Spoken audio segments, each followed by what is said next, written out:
Assalamualaikum warahmatullahi wabarakatuh. Mahasiswa Universitas Teknokrat Indonesia yang saya banggakan. Kali ini berjumpa lagi dengan saya Rahmi Marcella pada mata kuliah Teori Belajar. Hari ini yang akan kita bahas yaitu tentang materi hakikat belajar dan pembelajaran. Rekayasa pembelajaran untuk guru dan tindak lanjut belajar siswa yang ada di dalam buku Dimyati dan Mujiono pada tahun 1987 dan 1989 yang diadaptasi oleh Winkel dan Briggs serta Siti Rahayu dan Hadiono. Rekayasa belajar atau rekayasa pembelajaran, yang pertama terdapatnya guru atau adanya guru, kedua adanya siswa, dan ketiga adanya desain instruksional. Apa itu desain instruksional? Desain instruksional adalah keseluruhan proses analisis kebutuhan dan tujuan belajar serta perkembangan teknik mengajar dan materi pengajarannya untuk memenuhi kebutuhan tersebut, termasuk di dalamnya pengembangan paket pelajaran, kegiatan mengajar, uji coba, revisi, dan kegiatan mengevaluasi hal hasil belajar menurut Briggs 1979 dalam bukunya halaman 20. Kemudian yang keempat adanya kegiatan belajar. Yang kelima, kurikulum yang berlaku. Dan yang keenam ada tindak belajar siswa. Yang ketujuh ada dampak pengajaran dan dampak pengiring. Yang terakhir dapat disimpulkan bahwa perkembangan siswa sesuai dengan asas emansipasi menuju perubahan atau kemandirian. Guru, siswa, desain instruksional, kurikulum yang berlaku itu sangat berpengaruh pada kegiatan belajar, tindak mengajar guru, pembelajaran di kelas. Kemudian guru, siswa, desain belajar, desain instruksional juga sangat berpengaruh pada tindak belajar siswa yang mengalami proses pembelajaran. Dampak pengajaran menghasilkan proses dari hasil belajar tersebut. Kemudian hasil belajar menghasilkan dampak pengiring yang nantinya kesemua itu berujung pada perkembangan siswa sesuai dengan asas emansipasi menuju keutuhan dan kemandirian. Konsep belajar dan pembelajaran terbagi menjadi dua, yaitu pengertian belajar itu sendiri, kemudian pengertian dari pembelajaran itu sendiri. Belajar adalah proses manusia untuk mencapai berbagai macam kompetensi, keterampilan, dan sikap. Karakteristik yang membedakan manusia dengan makhluk lainnya merupakan aktivitas yang selalu dilakukan sepanjang hayat manusia menurut Baharudin dan Ehsanur, teori belajar dan pembelajaran.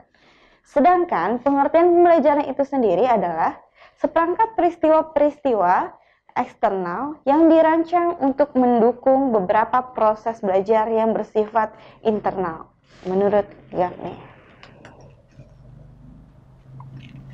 Pengertian belajar menurut para ahli.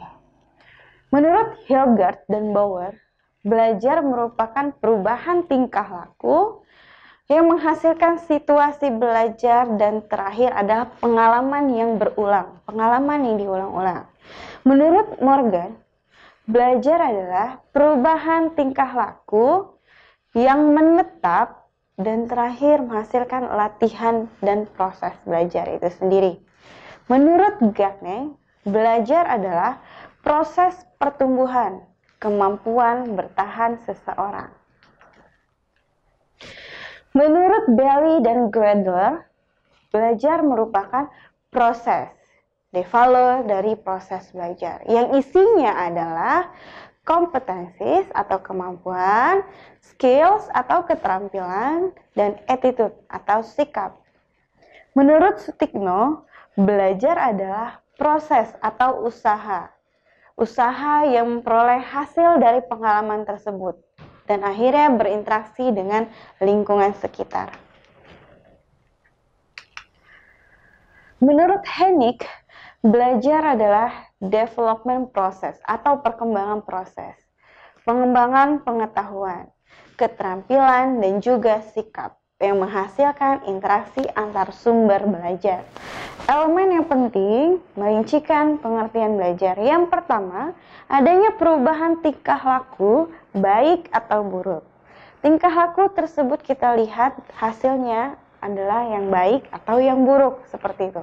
Yang kedua, latihan dari pengalaman atau latihan dan pengalaman. Yang ketiga, itu ada perubahan relatif menetap atau dalam jangka waktu yang panjang. Yang keempat, adanya tingkah laku. Di dalamnya terdapat aspek kepribadian, fisik, dan juga psikis tentunya. Ciri-ciri belajar. Yang pertama, pengalaman. Yang kedua, ada perubahan. Yang ketiga, ada relatif menetap.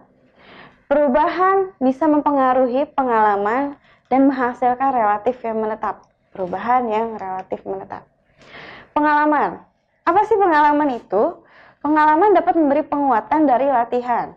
Sesuatu yang memperkuat itu akan memberikan semangat atau dorongan untuk mengubah tingkah laku. Itulah yang disebut dengan pengalaman.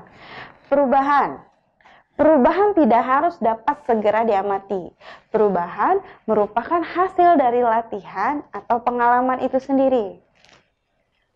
Nah, pengertian dari relatif menetap.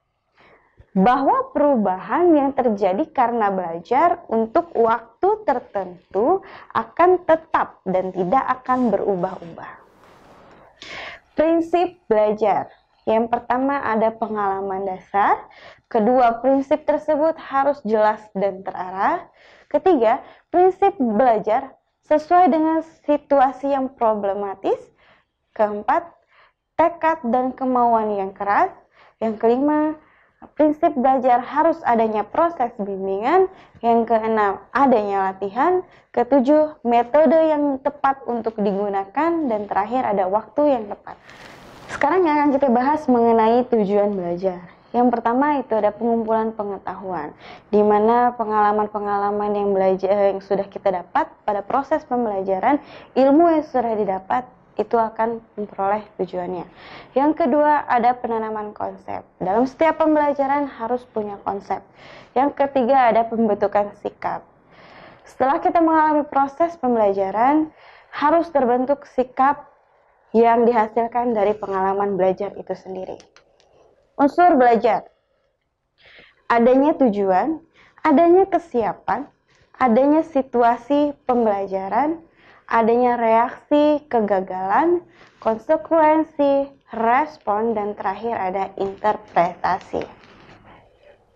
Hasil belajar. Hasil belajar bisa terbagi menjadi 3 bagian, yaitu afektif, kognitif, dan psikomotorik. Di mana afektif adalah yang dinilai itu sikap, sedangkan kognitif yang dinilai adalah kemampuan, dan psikomotor adalah keterampilannya. 5 pilar belajar. Yang pertama, beriman dan bertakwa. Yang kedua, berguna. Dan ketiga, mengembangkan atau membangun.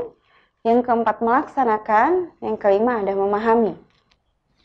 Kelima pilar di atas merupakan prinsip guru dan siswa yang sama-sama dituntut untuk menciptakan proses pembelajaran yang aktif, kreatif, efektif, dan menyenangkan.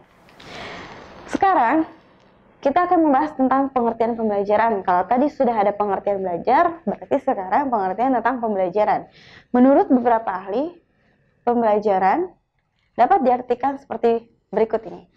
Gagne dan Briggs mengartikan bahwa pembelajaran adalah proses kegiatan di mana kegiatan tersebut di dalamnya terdapat siswa dan guru. Saling adanya interaksi antara siswa dan guru. Menurut Smith, pembelajaran adalah pengembangan penyampaian informasi.